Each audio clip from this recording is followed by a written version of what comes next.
Current అప్పు చేసి రైతులకు కరెంటు కొని రైతుకు 24 గంటల కరెంట్ ఇచ్చిండు. అసలుకి దాంట్లో కూడా మోసం చేసిండని అబద్ధ మాటలు చెప్పిన మోసం చేశారు. రెండోది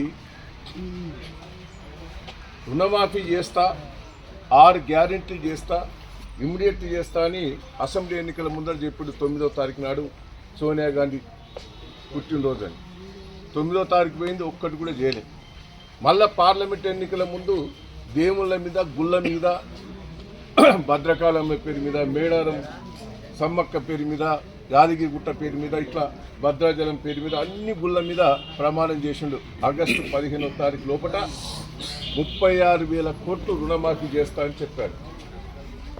హరీష్ రావు గారు అన్నాడు 36,000 కోట్లు నువ్వు మాఫీ చేసి 6 గ్యారెంటీ చేస్తే నేను రాజీనామా చేసి సన్యాసం తీసుకుంటా అని హరీష్ రావు గారు అన్నాడు. ఛాలెంజ్ అన్నాడు. ఛాలెంజ్ అని ఇద్దరు అన్నారు. కానీ పోనీ 6 గ్యారెంటీలు పక్కకు పెట్టినావు, రుణమాఫీ అన్న చేయవనంటే నువ్వు అసెంబ్లీ ఎన్నికల ముందు 42,000 కోట్లు అవుతాయని చెప్పావు.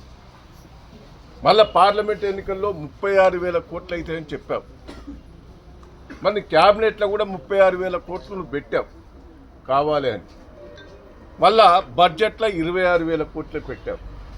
ఇప్పుడు రిలీజ్ చేసిన 17,000 కోట్లకు ఎంత మాఫీ అయితే 17,000 కోట్లలో మీ మంత్రులు ఏమంటాను, ఆయన పొంగిలేటంటే 7,000 కోట్లు వచ్చినాయి, బ్యాంకర్ల దగ్గరనే ఉన్నాయి, ఇంకా మా దగ్గరనే ఉన్నాయని ఒకడంటాడు.